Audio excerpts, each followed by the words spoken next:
when I'm doing a lot of projects and I'm trying to make something a little bit quicker, I don't like to spend a ton of time on edges, and this is how I do them.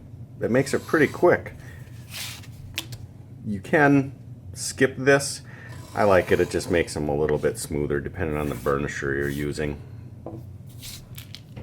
And then I just dye the edges once, let them dry, and when I dye them a second time I burnish, and I'll show you here in a second. So that's just one time. Let that dry for a little bit. Don't need to be bone dry.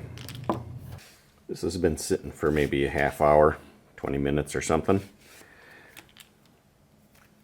So I'll just do a second coat, and this is just standard dye. Maybe a tiny bit of water, but I'm really not watering it down, if at all.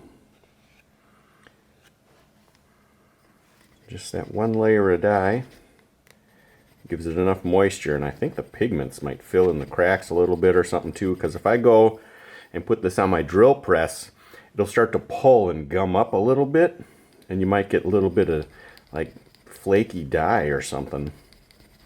But if I just do it by hand, it gets really smooth. So now that that's set for another 20 minutes, half hour, I just go over it with another pen that's got some Resolene in it.